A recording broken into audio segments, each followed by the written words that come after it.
PNB घोटाळा प्रकरणातील मुख्य आरोपी मेहुल चोक्सीला बेल्जियममधून अटक करण्यात आली आहे अशी माहिती विश्वसनीय सूत्रांनी न्यूज 18 लोकमतला दिली आहे। भारताच्या विनंतीवरून चोक्सीला अटक करण्यात आली आहे।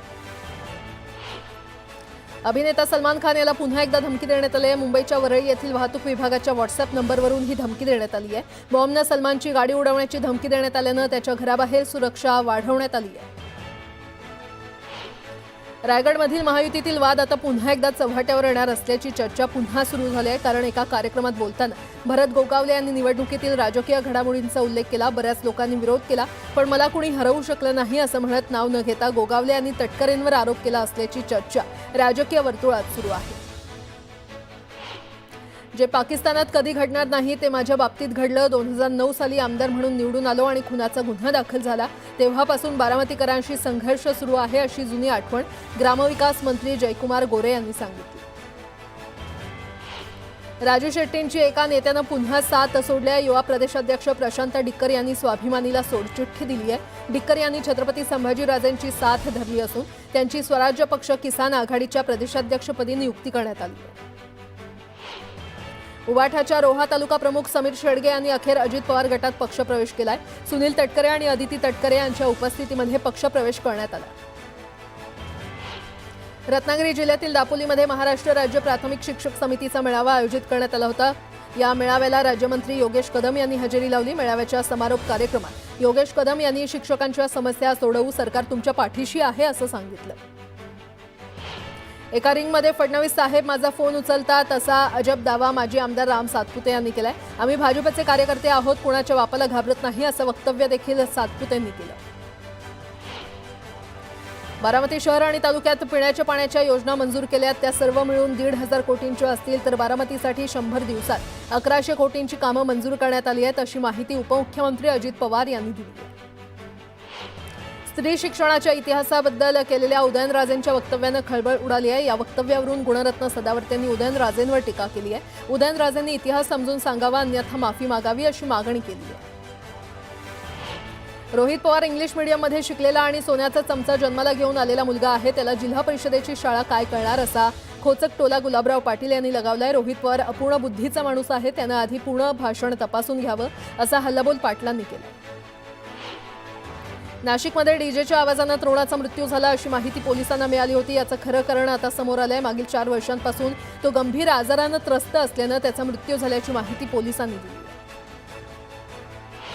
पुण्यातील धायरी भागात सोसायटीच्या पार्किंगमध्ये ठेवलेल्या फर्निचरच्या वादातून जोरदार हाणामारी झाली। यामध्ये महिलेला देखील मारहाण करण्यात आली आहे। या प्रकरणी पोलिसांनी दोघांवर गुन्हा दाखल केलाय। नागपुरात चारित्र्याच्या संशयातून डॉक्टर पत्नीची डॉक्टर पतीकडून हत्या करण्यात आली आहे। घटनेच्या वेळी पतीनं पत्नीचे हातपाय बांधले आणि त्यानंतर पतीच्या भावानं पत्नीच्या डोक्यात रॉड मारला। या प्रकरणी पोलिसांनी दोघांनाही अटक केली। जुन्नरच्या पश्चिम पट्ट्यात झालेल्या अवकाळी पावसानं ज्या भागातील बाजरी आणि ज्वारीचं पीक भुईसपाट झालंय, पीक बहाराच्या स्थितीत असतानाच अवकाळीमुळे पीक जमीनदोस्त झाल्यानं शेतकरी हवालदिल झाला। मुरबाडच्या धसई परिसरात विजांच्या कडकडाटासह जोरदार गारपीट झाली। 18 वर्षीय मुलीच्या अंगावर वीज पडून तिचा दुर्दैवी मृत्यू, तर एका महिलेच्या अंगावर झाड पडल्यानं महिला जखमी झाली।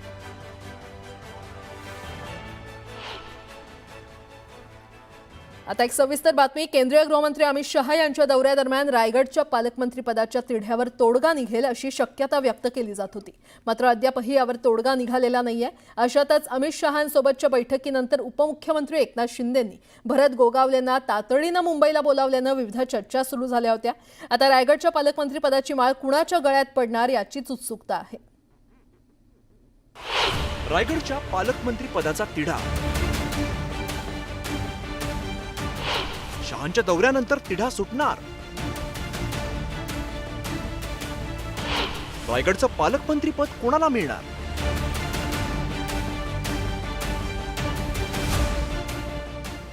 केंद्रीय गृहमंत्री अमित शहा रायगड दौऱ्यावरती होते।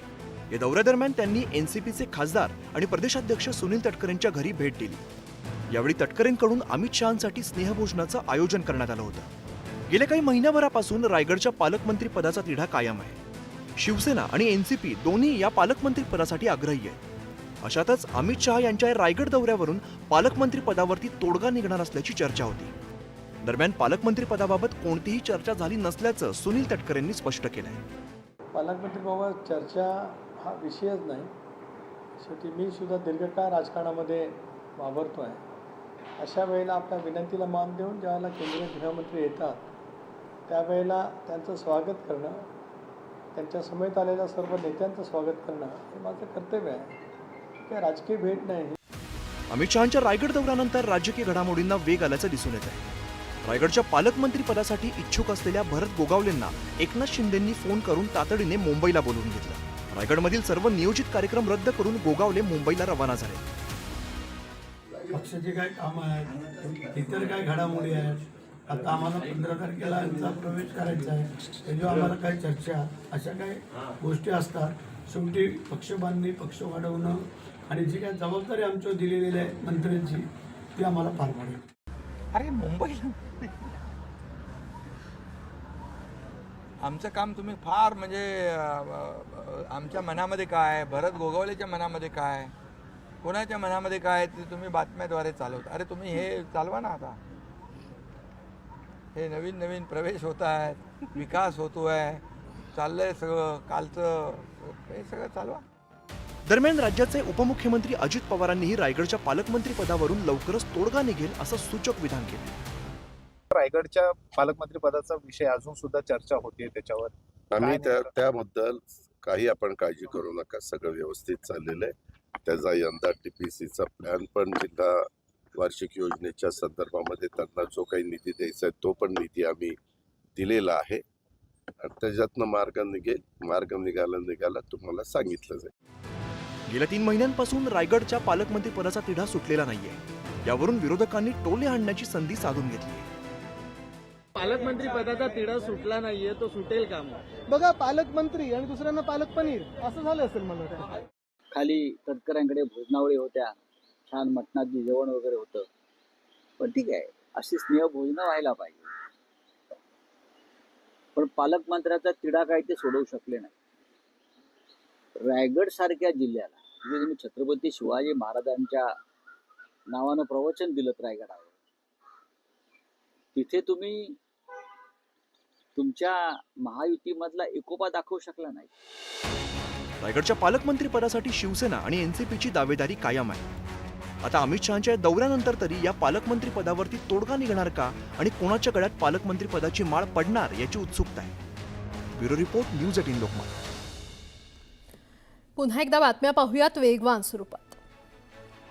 भुसावळ बस आगाराला प्रवाशांच्या सोयीसाठी नवीन 5 बसेस मिळाल्यात. वस्त्रोद्योग मंत्री संजय सावकारे यांच्या हस्ते बसेसचं लोकार्पण करण्यात आलं. परिवहन मंत्री यांना सर्व गोष्टींची जाण असल्यानं लवकरच एसटी कर्मचाऱ्यांचे पगार होतील अशी माहिती यावेळी सावकार यांनी दिली. नंदुरबारच्या नवापूरमधील आश्रमशाळेत मधमाशांनी विद्यार्थ्यांवर हल्ला केला. मधमाशांच्या हल्ल्यात 13 विद्यार्थी जखमी झालेत. विद्यार्थ्यांना उपचारासाठी रुग्णालयामध्ये दाखल करण्यात आले. सांगलीच्या कुरोळपमध्ये आंतरराष्ट्रीय कुस्तीचा थरार पाहायला मिळाला. भारताच्या गौरव मढवाडा पैलवानानं इराणच्या आमिर मोहम्मद या पैलवानाला चितपट केलं. यावेळी कुस्ती पाहण्यासाठी प्रेक्षकांनी मोठ्या प्रमाणात गर्दी केली होती. जळगावच्या तोंडापूरमधील अंबिका भवानी गडावर यात्रा महोत्सवानिमित्त भाविकांची मांदियाळी पाहायला मिळते. यात्रेतील मशालसह सोंगाड्याच्या मिरवणुकीला शेकडो वर्षांची परंपरा आहे. अहिल्यानगरच्या राहता शहरात वीरभद्र महाराजांची यात्रा भक्तिमय वातावरणात पार पडली. यात्रेमध्ये अनेक दशकांपासून बगाडाला लटकून नवस्फूर्ती करण्याची अनोखी परंपरा जपली जाते. शहापूर ते आवरे हा 500 मीटरचा कॉन्क्रीट रस्ता एका महिन्यापूर्वी बनवण्यात आला होता. मात्र ठेकेदारानं निकृष्ट काम केल्यानं महिनाभरातच या रस्त्याची दुरवस्था झाली आणि त्यामुळे आदिवासी तरुणानं लहान मुलांसह रस्त्यावर पडलेली खडी आणि गिरीट साफ केलं. बीड शहराला पुढील 15 दिवस कमी दाबानं आणि उशिरा पाणी पुरवठा होणार आहे. पालिका प्रशासनाकडून लिकेज दुरुस्तीचं काम करण्यात येणार आहे. त्यामुळे शहरवासियांना पाणी टंचाईचा सामना करावा लागणार आहे. चिपळूणजवळ मुंबई गोवा महामार्गावर असलेल्या कळंबस्ते येथील ब्रिटिशकालीन जुन्या दगडी पुलाचं तोडकाम सध्या युद्धपातळीवर सुरू आहे. मात्र याच परिसरातील गणपती विसर्जन घाटाकडे जाणारा मुख्य रस्ता अद्याप बंद अवस्थेत आहे आणि यामुळे स्थानिकांनी नाराजी व्यक्त केली आहे. मालेगाव मनमाडच्या किरकोळ बाजारात कलिंगडाच्या भावात मोठी घसरण झाली आहे. कष्टानं पिकवलेल्या शेतमालाला केवळ 10 ते 8 रुपये किलो दर मिळत असल्यानं शेतकरी आर्थिक संकटात सापडलाय. रायगडमध्ये राज्याचे रोजगार हमी योजना मंत्री भरत गोगावले यांचा कुणबी समाजातर्फे सत्कार करण्यात आला. गोगावले यांच्यासह त्यांच्या संपूर्ण कुटुंबाला यावेळी सन्मानित करण्यात आलं. सत्कार सोहळ्यापूर्वी गोगावले कुटुंबियांची रथातून मिरवणूक काढण्यात आली. हनुमान जयंतीनंतर सांगलीच्या जतमधील देवनाळ इथे गावाच्या विकासासाठी हनुमान मंदिरात ग्रामस्थांकडून होम हवन यज्ञ करण्यात आला. सर्व जाती धर्माचे लोक गुणागोविंदानं राहावेत आणि पीक पाणी चांगलं व्हावं अशी प्रार्थना यावेळी करण्यात आली. सांगलीच्या मिरज तालुक्यात काँग्रेसला खिंडार पडलाय. आजी माजी सरपंचांसह शेकडो कार्यकर्त्यांनी जनसुराज्य शक्ती पक्षात प्रवेश केलाय. गोंदियाच्या आमगाव शहरात मोठ्या प्रमाणात डॉक्टर बाबासाहेब आंबेडकर यांच्या प्रतिमेसमोर आकर्षक विद्युत रोषणाई करून सजावट करण्यात आली आहे. बाबासाहेबांना अभिवादन करण्यासाठी नागरिकांनी गर्दी केली. छत्रपती संभाजीनगरमधील शेंद्रा एमआयडीसी जंक्शनजवळ बिबट्याला अज्ञात वाहनानं जोरदार धडक दिली. यात 7 ते 8 वर्षांचा नर बिबट्याचा मृत्यू झालाय. अहिल्यानगर जिल्ह्यातील कर्जत तालुक्यातील बहिरोबावाडी या छोट्या गावात दरवर्षी मोठ्या भक्तिभावानं साजरी केली जाणारी भैरवनाथ यात्रा यंदाही उत्साहात सुरू झाली आहे. या यात्रेला 500 वर्षांची परंपरा असून भैरवनाथाची स्वयंभू मूर्ती आहे. फळांच्या बाजारपेठेवर आंब्याचं राज्य सुरू झालंय. वाशी येथील मुंबई बाजार समितीमध्ये रोज 1500 ते 1800 टन आंब्याची आवक होते. सर्व माध्यमांतून यावर्षी 500 कोटी रुपयांची उलाढाल होण्याची शक्यता असून जुलै अखेरपर्यंत ग्राहकांना विविध प्रकारच्या आंब्यांची चव चाखता येणार आहे. जुन्नर तालुक्यातील अनेक गावांना अवकाळी पावसानं झोडपून काढलंय. अचानक आलेल्या पावसानं शेतातील कांदा वाहून नेण्यास शेतकऱ्यांना वेळ न मिळाल्यानं काढणी केलेला कांदा पावसानं भिजून गेला. यामुळे शेतकऱ्यांचं मोठं नुकसान होणार आहे. एप्रिल महिन्यामध्ये अपेक्षेपेक्षा वेगळं हवामान पाहायला मिळतंय. चिपळूणमध्ये अनेक भागात दाट धुक्याची चादर पसरली आहे. दिवसा ऊन आणि रात्री थंडगार हवामान जाणवत असल्यानं त्याचा परिणाम शेतीवर होत असल्यानं शेतकरी हवालदिल झाले. मध्य महाराष्ट्रासह मराठवाड्यात कमाल तापमानाचा पारा 1 ते 2 अंश सेल्सिअसनं उतरलाय. मात्र विदर्भात उष्णतेची लाट कायम आहे. पुढील 1 ते 2 दिवसात पावसासाठी पोषक वातावरण निर्माण झालंय आणि त्यामुळे राज्यातील अनेक भागात अवकाळी पाऊस होण्याचा अंदाज हवामान खात्यानं वर्तवलाय. घाऊक बाजारात बहुतांश फळभाज्यांचे दर स्थिरावलेले आहेत. घेवड्याच्या दरात मात्र अल्पशी वाढ झाली आहे. मलकापूर शहरातील आठवडी बाजारात भीषण आग लागली. या आगीमध्ये बाजारातील अनेक दुकानं जळून खाक झाले. जवळपास 15 दुकानं जळाल्यानं कोट्यावधींचं नुकसान झालं. मनमाडमध्ये वीटभट्टीवर माती घेऊन आलेल्या डंपरखाली सापडून 2 सख्ख्या भावंडांचा मृत्यू झाला. अपघातानंतर डंपर चालक फरार झाला. या प्रकरणी पोलिसांनी गुन्हा दाखल केला. कणकवलीच्या माइंडमध्ये शॉर्ट सर्किटमुळे आग लागून घर बेचिराग झालं. पालकमंत्री नितेश राणे यांनी अपघातग्रस्तांची भेट घेऊन नुकसानग्रस्त ठिकाणाची पाहणी केली. योग्य ती मदत मिळावी यासाठी नितेश राणेंनी अधिकाऱ्यांना सूचना केल्या. वर्ध्याच्या समुद्रपूर तालुक्यातील लाहोरीमधील शेतातील गोठ्याला अचानक आग लागली. आगीमध्ये गोठ्यातील शेती साहित्य जळून खाक झाल्यानं शेतकऱ्याचं 2 लाख रुपयांचं नुकसान झालं. नाशिकच्या पाथर्डी फाटा परिसरात पुन्हा एका युवकाची हत्या करण्यात आली आहे. 4 ते 5 जणांनी केलेल्या हल्ल्यात एकाचा मृत्यू तर 1 जण गंभीर जखमी झाला आहे. जुन्या वादातून हल्ला केल्याची प्राथमिक माहिती आहे. मावळातील देहू रोड पोलीस स्टेशनच्या हद्दीमध्ये खंडणीसाठी व्यापाऱ्याला धमकावणाऱ्या आरोपीला पोलिसांनी अटक केली आहे. धमकी दिल्यानंतर या व्यापाऱ्याचा हृदयविकाराच्या धक्क्यानं मृत्यू झाला. यानंतर पोलिसांनी राजा पिले या आरोपीला बेड्या ठोकल्या. मागील 6 वर्षात पुणे पालिकेनं पुणेकरांच्या आरोग्य उपचारांसाठी 734 कोटींचा खर्च केला आहे. वैद्यकीय सहाय्य योजना आणि शहरी गरीब योजनेच्या माध्यमातून हा निधी वितरित करण्यात आला आहे. शहरातील ध्वनी प्रदूषण रोखण्यासाठी शहरातील शैक्षणिक संस्था, रुग्णालय, शासकीय कार्यालयामध्ये शांतता क्षेत्र निश्चित केली आहेत. मात्र शहरातील या शांतता क्षेत्रात गोंगाट वाढू लागलाय. तर ध्वनी मर्यादा मोजण्यासाठी कोणतीही यंत्रणा अस्तित्वात नसल्याचं दिसून येतंय. जाऊ तिथे भोंगे वाजत असल्यानं सायलेंट झोनमध्ये देखील डोकं किर्र होतंय. मात्र प्रशासन बेफिकर झालंय. चालू आर्थिक वर्षात भरतीची परिस्थिती सकारात्मक राहिली असून 45% कंपन्यांनी नवीन कायमस्वरूपी पदांवर भरती करण्याची योजना आखल्याचं म्हटलंय. ज्युनियर्स कन्सल्टंटनं ही माहिती दिली आहे. मुंबई विद्यापीठाच्या नावानं बनावट फेसबुक पेज काढल्याचा प्रकार उघडकीस आला. या पेजवरून ऑनलाईन प्रवेशाच्या नावाखाली फसवणूक सुरू होती. विद्यापीठानं सायबर पोलिसांकडे तक्रार केली आणि त्यामुळे नागरिकांनी बनावट पेजपासून सावध राहावं तसंच संशयास्पद माहिती संबंधित यंत्रणांना कळवावी असं आवाहन मुंबई विद्यापीठातर्फे करण्यात आलं. अमेरिकेतील डोनाल्ड ट्रम्प प्रशासनानं इलेक्ट्रॉनिक्स वस्तूंवर सूट दिल्यानंतर भारताकडून अमेरिकेला पाठवल्या जाणारे आयफोन, स्मार्टफोन, टॅबलेट आणि लॅपटॉप चीनच्या तुलनेत 20% स्वस्त होतील. यामुळे भारतातील इलेक्ट्रॉनिक्स उद्योगाला चालना मिळण्याची शक्यता वाढली आहे आणि यातून भारताची निर्यात लक्षणीय वाढेल. धारावी पुनर्विकास प्रकल्पामध्ये सध्या पात्र आणि अपात्र निकषावरून गोंधळ सुरू असताना आता धारावी पुनर्वसन प्राधिकरणानं वरच्या मजल्यावरील रहिवाशांची पडताळणी करण्यासाठी शपथपत्र मागवलेली आहेत. अशा बहुतेक रहिवाशांकडे अधिकृत नोंदी नसल्यानं त्यांना शपथपत्रांचा पर्याय आहे, असं प्राधिकरणाकडून स्पष्ट करण्यात आलं. मुख्यमंत्री रोजगार निर्मिती योजनेची जिल्ह्यामध्ये जोरदार अंमलबजावणी सुरू आहे. ही योजना नवीन स्थापन होणाऱ्या उद्योगासाठी आहे. यात महिलांचा वाटा जास्त असल्याचं समोर आलंय. महिलांना लघु उद्योगासाठी 2 ते 2.5 लाखांपर्यंत कर्ज मिळतं. पालघर जिल्ह्यातील पर्यटनासाठी प्रसिद्ध असलेल्या केळवे समुद्रकिनारी पर्यटन उद्योग विकास संघ आणि केळवे ग्रामपंचायतीच्या सहकार्यानं 18 ते 20 एप्रिलच्या दरम्यान केळवे बीच पर्यटन महोत्सव आयोजित करण्यात येणार आहे. यावेळी 25 ते 30 हजारांहून अधिक पर्यटक भेट देतील असा अंदाज वर्तवण्यात येतो. शाळा महाविद्यालयाला उन्हाळी सुट्ट्या लागलेल्या आहेत आणि त्यामुळे पालक मुलांसह पर्यटनासाठी थंड हवेच्या ठिकाणी समुद्र किनाऱ्यांना पसंती दिली आहे आणि त्यामुळे MTCसह खाजगी हॉटेल रिसॉर्ट 70% फुल झाले. केंद्र शासनाच्या महत्वाकांक्षी ॲग्रीस्टॅक योजनेची अंमलबजावणी सध्या जिल्ह्यात वेगानं सुरू आहे. अलिबागमध्ये 1 लाख शेतकऱ्यांनी ॲग्रीस्टॅक योजनेची नोंदणी करत लाभ घेतलाय. पुण्यातील गर्भवती मृत्यू प्रकरणात दीनानाथ मंगेशकर रुग्णालयामध्ये तिच्यावर उपचार करणारे डॉक्टर सुश्रुत घैसास यांना महाराष्ट्र वैद्यकीय परिषदेनं नोटीस बजावली आहे. या नोटीसवर इंडियन मेडिकल असोसिएशनच्या राष्ट्रीय अध्यक्षांसह महाराष्ट्र वैद्यकीय परिषदेच्या माजी अध्यक्षांनी आक्षेप नोंदवलाय.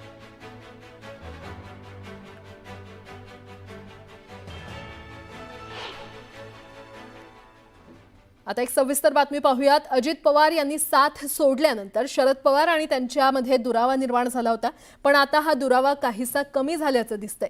कारण अवघ्या आठवड्याभरातच पवार काका पुतणे दुसऱ्यांदा सार्वजनिकरित्या एकत्र आल्याचं दिसलं.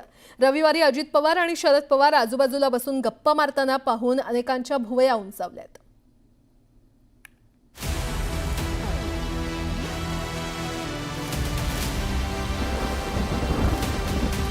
राष्ट्रवादीतील फुटीनंतर गेल्या 2 वर्षात असं दृश्य क्वचितच पाहायला मिळालं.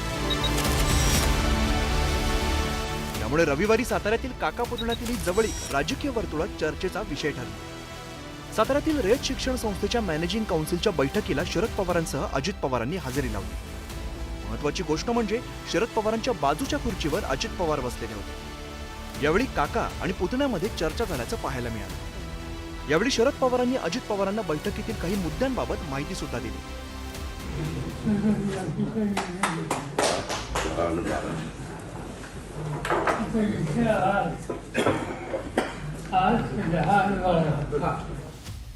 अजित पवारांनी 40 आमदारांसह साथ सोडल्यामुळे अजित पवार आणि शरद पवारांमध्ये काहीसा दुरावा असल्याचं बोललं जात होतं. मात्र गेल्या आठवड्याभरात तब्बल 2 वेळा शरद पवार आणि अजित पवारांची भेट आणि बातचीत झाली.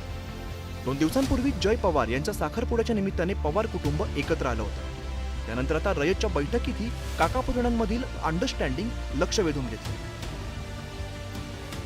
अरे बाबा, तुम्ही का सारखं ते उकरून काढताय? तुम्हाला काही दुसरे विषय नाहीत का? शेवटी ही संस्था ही सर्वांची आणि त्या संस्थेमध्ये साहेब तिथं प्रमुख अध्यक्षपद भूषवतात आणि त्याच्यामध्ये मीटिंगच्या वेळेस बोलवलेलं होतं आणि आमचंही येणं कर्तव्य होतं. तर कोण राहिलेलं असेल तर त्याला हे करा. आणि काका कुतवळ मी मगाशी एक रस्त्याच्या बद्दल सांगितलेलं आहे, त्याच्यात सहकार्य करा. मी BDOला सांगितलंय, मी तहसीलदारला सांगितलंय, मी PIला सांगितलंय. काकालाही म्हणलं विश्वासात घ्या, कारण काका लोकांना विश्वासात घ्यावं लागतं, त्याशिवाय पुढे चालत नाही. म्हणजे काका कुतवळांना, नाहीतर लगेच दादा घसरले, कुणावर घसरले. अजित पवारांची शरद पवारांसोबतची वाढती जवळीक स्वपक्षीयांवर मित्र आणि विरोधकांसाठीही चर्चेचा विषय ठरते. मीटिंगचा मतितार्थ जो होता तो रयत शिक्षण संस्थेच्या सभासदाच्या म्हणजे त्या संस्थेच्या संदर्भात होता.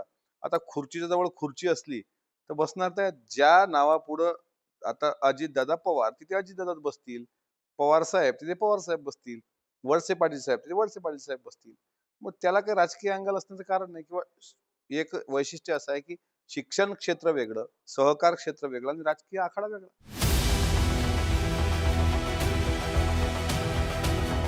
याआधीही अनेक सार्वजनिक कार्यक्रमांमध्ये अजित पवार शरद पवारांसोबत बसणं टाळत होते. पण आठवड्याभरापासून पवार काका पुतण्यांमध्ये जवळीक वाढल्याने राजकीय वर्तुळात त्याचे पडसाद उमटण्याची दाट शक्यता आहे. ते कधी आणि कसे उमटतात हे पाहणं महत्त्वाचं असणार. Bureau report, news 18 Lokmat. पुन्हा एकदा बातम्या वेगवान स्वरूपात. पुण्यात सामाजिक राज्य न्याय मंत्री माधुरी मिसाळ यांनी डॉक्टर बाबासाहेब आंबेडकरांच्या पुतळ्याला अभिवादन केलं. यावेळी त्यांनी सर्वांना आंबेडकर जयंतीच्या शुभेच्छा दिल्या. जळगावचे चित्रकार सुनील दाभाडे यांनी 10 रुपयाच्या नोटवर कलर पेन्सिलच्या सहाय्यानं बाबासाहेबांचं चित्र रेखाटलंय. नॅशनल बुक ऑफ रेकॉर्डमध्ये सुनील दाभाडे यांच्या सुरेख चित्राची नोंद झाली आहे. वस्त्रोद्योग मंत्री संजय सावकार यांनी भुसावळमध्ये डॉक्टर बाबासाहेब आंबेडकरांना अभिवादन केलं. बाबासाहेब आंबेडकरांच्या प्रतिमेला त्यांनी पुष्पहार अर्पण केला. सोलापुरात हजारो अनुयायांनी महामानव डॉक्टर बाबासाहेब आंबेडकरांना अभिवादन केलं. भीम अनुयायांनी डॉक्टर आंबेडकरांच्या नावाच्या घोषणा देत आनंदोत्सव साजरा केला. आंबेडकर जयंतीनिमित्त अमरावतीच्या इरविन चौकात पुतळ्याला अभिवादन करत हजारो आंबेडकर अनुयायांनी आंबेडकर जयंती साजरी केली. यावेळी रिपाईचे नेते राजेंद्र गवई यांच्या वतीने 134 किलोचा केक कापण्यात आला. हिंगोलीच्या आखाडा बाळापूर येथील 9वीत शिकणाऱ्या शिवार्थ दारवेकरनं बाबासाहेबांना अनोखं अभिवादन केलंय. विद्यार्थ्यानं भाकरीवर बाबासाहेबांचं चित्र साकारलंय. सातारा शहरातील गांधी मैदानावर बाबासाहेब आंबेडकर जयंतीनिमित्त 3 दिवसीय जय भीम फेस्टिवलचं आयोजन करण्यात आलं. या कार्यक्रमाला खासदार उदयनराजे भोसलेंनी उपस्थिती लावली. नागपुरातील संविधान चौकात आंबेडकर जयंतीनिमित्तानं भीम अनुयायांनी मोठ्या प्रमाणात गर्दी केली आहे. यावेळी सुगम संगीत आणि भीम गीताच्या कार्यक्रमांचं आयोजन करण्यात आलं. जळगावच्या रेल्वे स्थानकाबाहेरील बाबासाहेब आंबेडकरांच्या पुतळ्याजवळ भीम अनुयायांनी गर्दी केली. बाबासाहेबांना अभिवादन करण्यासाठी आलेल्या कार्यकर्त्यांनी घोषणा देत परिसर दणाणून सोडला. बाबासाहेब आंबेडकर यांच्या 134व्या जयंतीनिमित्त अकोल्यामध्ये आतिषबाजी करण्यात आली. आतिषबाजीनं आकाशातील रंगीत फटाक्यांच्या प्रकाशानं वातावरण आनंदमय झाले. बुलढाण्यात फटाक्यांची आतिषबाजी करत डॉक्टर बाबासाहेब आंबेडकरांना अभिवादन करण्यात आलं. पेढे वाटून डॉक्टर बाबासाहेब आंबेडकर यांच्या जयघोषात भीम जयंती मोठ्या उत्साहात साजरी करण्यात आली. महामानव डॉक्टर बाबासाहेब आंबेडकर यांच्या दादर येथील इंदू मिल इथे उभारण्यात येणाऱ्या स्मारकाच्या पूर्णत्वासाठी आणखी वर्षभर वाट पाहावी लागणार आहे. स्मारकाचे जवळपास 80% काम पूर्ण झालंय. MMRDA आयुक्तांनी नुकतीच या स्मारकाच्या कामाची पाहणी करून प्रकल्प वेळेत पूर्ण करण्याचे निर्देश प्रशासनाला दिले.